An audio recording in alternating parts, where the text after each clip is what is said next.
Hello, and welcome to Death and Decomp Podcast, Episode 3. My name is Dr. Amanda Rowe. And I'm Dr. Leon Higley, known as Leon to my friends. And we're joining you from the library of the Higley Entomological Museum. So Amanda's here joining me, and we're doing an experiment where we're using a single mic so that when we talk over each other, you don't get that feedback. Leon, what are you drinking today? I'm drinking English Best Breakfast Tea with the peculiar name of New English Teas, which sounds like New England teas, but it's supposed to be British. Same. We're drinking the same tea today. And we believe this to be, or I believe this to be, orange pekoe tea, because I think it's definitely not Earl Grey, that's for sure.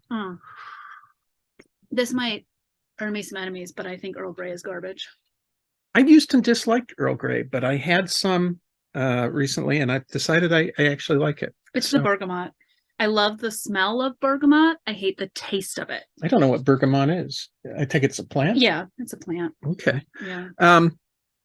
So today we have Amanda has a good topic for us. Before we go there, we've got just a little bit of gossip, or as we usually do. Did you see the latest table of contents information from, I believe, Journal of Forensic Sciences? No, haven't looked at it. So there is a commentary on the paper that Neil did with the guys at Indiana on rating decomposition. Okay. And apparently there'd been a previous commentary, but basically they reanalyzed the data. There were 65 or 68 cases, and they had this lovely little diagram showing the 95% confidence intervals, which were very tight when you were looking at less than 1,000 degree days for the assessment. And I'm a huge skeptic of that whole rating decomposition because it's just too variable. I think, well, this would imply that it's not too variable. True. That's true. I guess humans are variable. Yeah, I just thought that it struck me as too subjective to actually be using to predict a post-mortem interval. For those of you who aren't aware of what we're discussing, there's a paper, and this is not the only one, but the paper develops a scheme where you rank, is it from 1 to 5 or 1 to 10? I don't even there's a ranking system where you look at the degrees of decomposition at different parts on the corpse. You come up with a score, and then that score is then related to time and temperature to give you a potential post-mortem interval. And among the many problems I have with it is if their cases are all from the same general geographic location, it won't take into account humidity differences. So there's mummification with bodies that really changes things. Rainfall will change things. Anything that affects the insects or the carnivores will change the degree of tissue loss. So I just personally don't think it's a good way to do things, but I might be wrong. And it could be that in certain circumstances, it's a completely legit way to do things. So I thought that was interesting, and I wanted to bring that to your attention. I'll have to look it up. I've been on winter break, which meant no work, zero work. So I haven't been reading. I know. The truth is, it's all work because it's all been childcare. And Amanda was telling me how she doesn't know how to talk to adults right now because she's been in a continuous conversation with a 6-year-old. With a 6-year-old. Yeah. And he is not a decompositional expert, as it turns out. No, he's not. My bit of gossip is I learned yesterday that snapdragons, the flower, they grow on a stalk. And when I was little, I used to love like opening the mouths and making them talk. When they dry out and turn into seed pods, the seed pods look like tiny little skulls, and you just have this stalk of little skulls all up and down, and I had no idea. I want one of those stalks to draw. This sounds so you're going to grow. Yeah, you're growing them. I'm right? going to grow some. I'm going to see if I can grow some snapdragons, and we can post a link to a picture in the description below so you guys can go check it out for yourself. It is the coolest thing I've ever seen. So on this business of posting pictures, I got a peculiar request from Amanda this morning, who actually thinks the podcast should be podcasts rather than YouTube videos. So for the 3 or 4 of you who watch this, if you would post in the comments about whether you would like it to be pure podcast sound only, or whether you like this sterling video, which we've got new studio lights. You can tell because we're squinting here. Yeah, sterling video quality. Very high video quality. Questionable audio quality, which we just... Someday I'm going to find those lavalier mics that I have, and we'll put them on here, and our sound quality issues will disappear.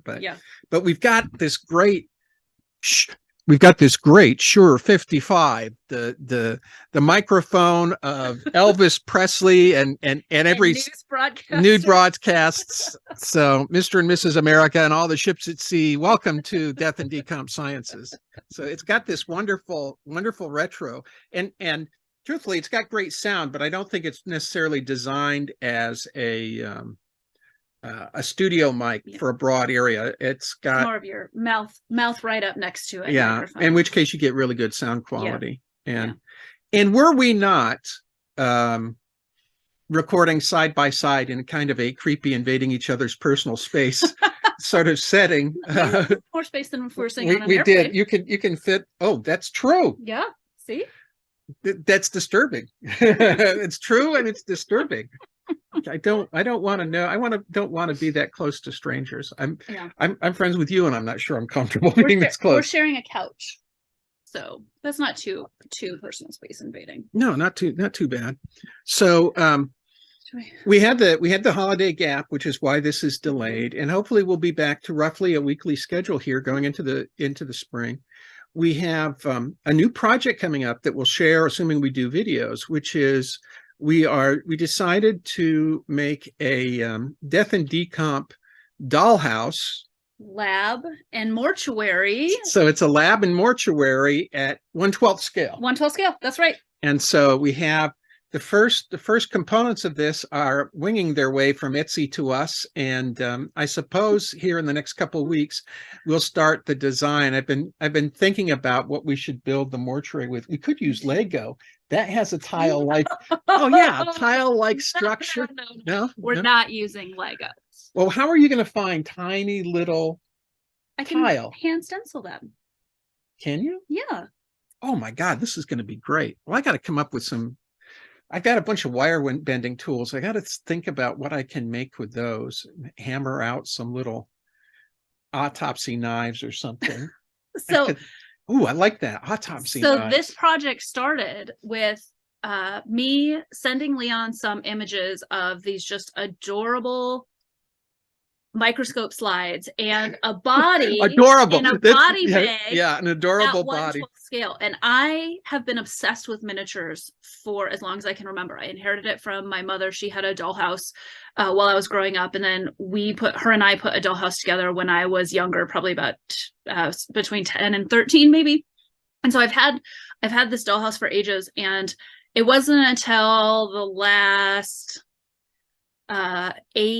7 or 8 years that I really figured out what the style of that house was going to be. And then with Etsy, it just blew open the options, because you used to there was one dollhouse magazine, and there was a couple of dollhouse stores that you could, like brick and mortar stores that you could go to, but options for 1/12 dollhouse things were not great unless you wanted a Victorian or a modern family, and modern being like 1995. So when Amanda texted me this, she was surprised to learn that I like miniatures too, and that I'd actually received miniature woodworking tools. That was my main gift from Phyllis. For those of you interested in woodworking, Lee Valley, which makes these phenomenally great tools, has a line of miniature versions of all their professional tools, and they all work 100%. So I got a shooting plane and shooting board, if that means anything to you, for Christmas. So we'll be using the miniature tools to help build the miniature. That's right. And I'm getting a little 4-inch table saw, which is the cutest little table saw you've ever seen in your life. Oh, that's great. Yeah. I'm going to try to start with some microscope slides of our own using cover slips. Okay. I figure if I can etch the cover slips in the right size and snap them, because the thickness is a big problem, right? If you get things too thick, they don't look realistic. Yeah. So you'll get to see the progress in that as it starts. And we just realized that this is not merely something we both want to do, but it's an ideal advertising ploy for our consulting business, which makes it tax deductible, which would matter if we ever get any income in our consulting business. So we're not in it for the money, though. Well, we got to have some money. I mean, we have to do some consulting. So I imagine what's actually going to happen is that we'll start planning some workshops, and we'll additionally do some pro bono workshops maybe this spring, and then go from there. So, okay, Amanda, I'm going to turn the floor over to you because you've got today's topic. Yeah. So today's topic is a tangent off of what we talked about in episode 2, where we were talking about human decomposition. We were talking about the non-discrete stages of human decomp and what those stages look like and encompass. And so I read an article at the beginning of December in the New York Times. It was a guest essay from Caitlin Doty, and she was talking about human composting. And some people have an issue with the name, with the term human composting, which makes sense, but it is pretty much exactly what you imagine when you hear those two words together. So instead of burying a body, instead of cremating a body like a lot of people do, I think over 50% of people now cremate. I think so. This is taking the human body and letting it decompose in a giant compost bin like atmosphere. Now I want to make clear that we're talking about in the United States, because there's a lot of other burial practices all around the world that include things like human composting and human cremation that vary greatly from what we do in the US. So this is a novel technique for human burial in the United States. There are 6 states now that allow human composting. New York was the latest, which is the article that actually got me thinking we could use this for a podcast episode. And I took some notes. So you have a tube, and then you have plant materials like straw and wood chips and sawdust and alfalfa, which, do you think they're using alfalfa for nitrogen? Yeah, because many of you probably know more about this than I do. I know a little bit because Cam and Phyllis did composting, and it's really crucial you get the right nitrogen potassium balance. Too much nitrogen and you get problems. Not enough, you get problems. So I'm sure they're using alfalfa as a nitrogen source. Plus you have to balance carbon too, I think. Which is interesting, because you would think with the body they'd have too much nitrogen, that it would be a huge need for carbon to try to balance that out. Maybe not. Maybe there's more carbon. I don't know. So any biochemists out there, can you chime in? I can tell you this. You don't know. I don't think you know this, but I signed a non-disclosure agreement about composting because my buddy Neil Haskell composted pigs on his farm in association with a guy, I think from the Pacific Northwest, who was developing proprietary procedures for composting with a vision of doing human composting. And I think that project started 4 years ago, 4 or 5 years ago. And I seem to recall, and I'll check on this, but I seem to recall Neil saying it was still active. He's, and the pigs decompose in a hurry. Yeah. Or I guess that's the right term in the compost pile. So, Amanda, what's the generic thing about composting versus the others? I mean, do you go down to bone? Does it remove this? What does it do? So it takes between 6 and 8 weeks for the human body to break down to mostly bone. So what they do is after the 6 to 8 weeks, they introduce some air, they introduce some moisture if it's needed. The microbes break everything down. Then they take any bone fragments that are still left, they put them through a cremulator. How great is that that's word? A great word. And that pulverizes any remaining bone fragments. If there's any sort of artificial implants like hip replacements or anything, they take those out and they recycle them, which who knew there was a recycling stream for. Wow. Yeah. So medical my implants. titanium knee could get It could get recycled. recycled. And I Yeah. would live on in somebody else's limb. Yeah. Except that's not really me. But And so then once they have pulverized any remaining bone fragments, they reincorporate that into the remaining soil. And you get about 1 cubic yard, which is like 36 bags of regular soil if you were going to buy it at the store. and what do they do with it? You can do whatever you want with it. You can plant a tree with it. You can fertilize a garden with it. Different states have different requirements. So Washington State was the first state in 2019, and then now New York is the latest one in 2022.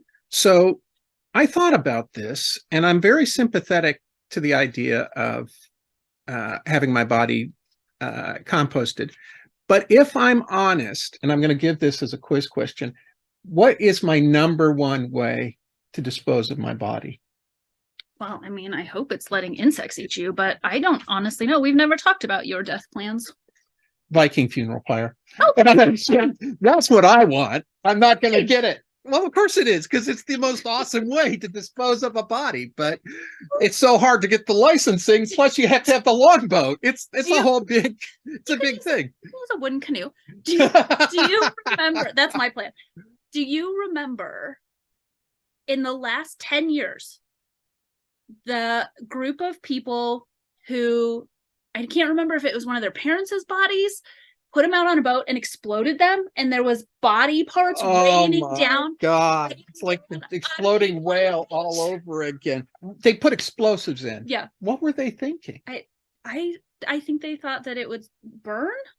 I don't think they intended to like explode the body over a large area, but that's ultimately what happens. So this brings up a really important issue to me that I've been curious about, specifically not for Viking funeral pyres, but for cremation generally. I've long been curious about just how much wood do you have to have relative to body size, and is there some way you measure? Is it how many BTUs does it take to consume a body to such and such a place, or what have you? But yeah, so it's something I'm not going to get a Viking funeral pyre because I don't believe it's offered by the local funeral directors. But there's not a lot of laws saying you can't do it. That's the thing. Well, so I guarantee they're not going to let a longboat go out on Holmes Lake over here and have the whale. I assume there'll be whaling. Having the whaling there on the shore. I guess you pay for the whalers, but whatever it takes.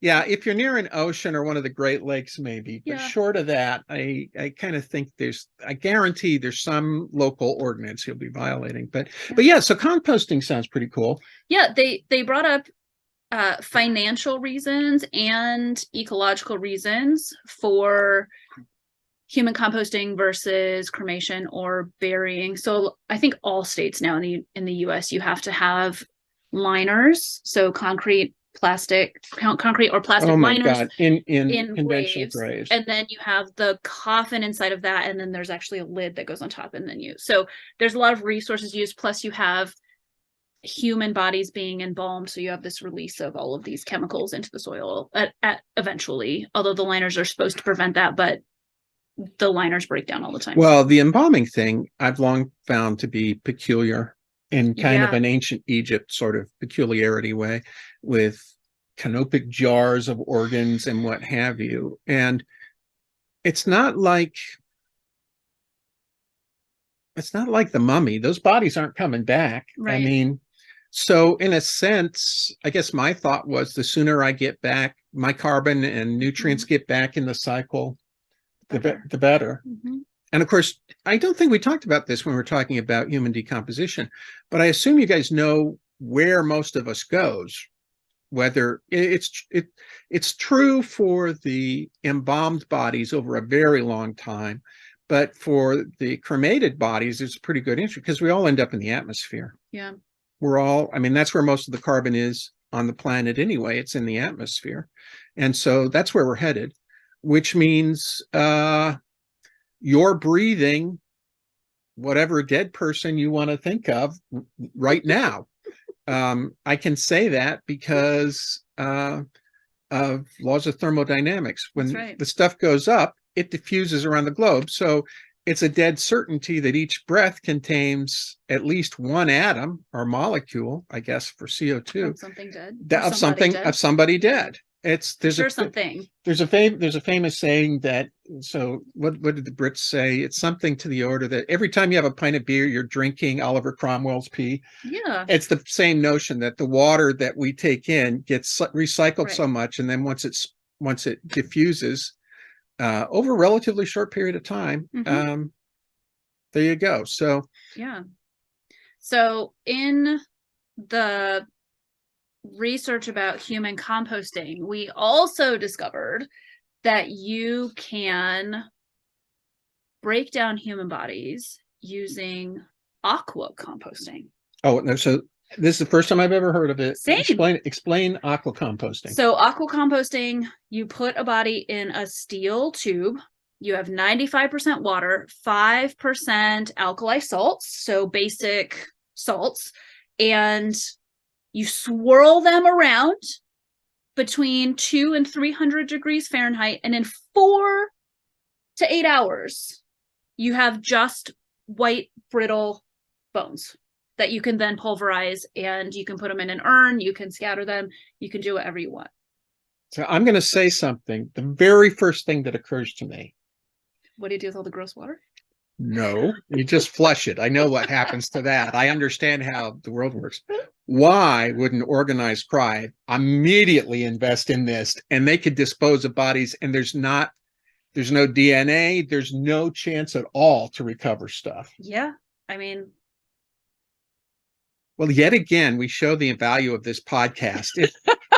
If we're not working for good, we could work for evil. And so there's those of you who watch the podcast out of a sense of wanting to commit murders. That's just golden, that one. It's crazy. And so how expensive is it? Do you know? About $3,700. So it's on the higher end of if you were cremated, but so how do those costs go? Like, how much is cremation?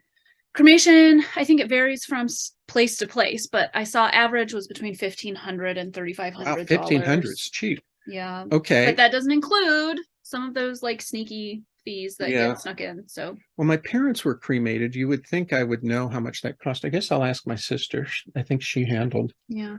My poor sister handled those things, and I don't have to worry about this right away. I'm almost certain Phyllis told me I wasn't dying till I'm 85. And so I'm just going to turn 65. So I got a good 20 years. 2 decades. So that'll be good. And there's a remote chance she's wrong and I could linger. Be a lingerer. Be a lingerer. I can live with that. Burials cost more, obviously, because you have. Well, you got all those expenses. Embalming. So do you know how much embalming alone costs? It's $1,000, I think, $1,500. It's the more you learn about it, the more horrible it is. Yeah. In my view. And I saw that in New York, in Manhattan, there's some burial plots that go for $1 million. Get out. Mm-hmm. No, because they're so hard up for space. I mean, I don't know why they can't just start stacking bodies on top of each other in the ground, but apparently, if the market's there, otherwise they couldn't charge that much. Oh my God. People never fail to amaze me. Yeah. Wow. So things can get very expensive.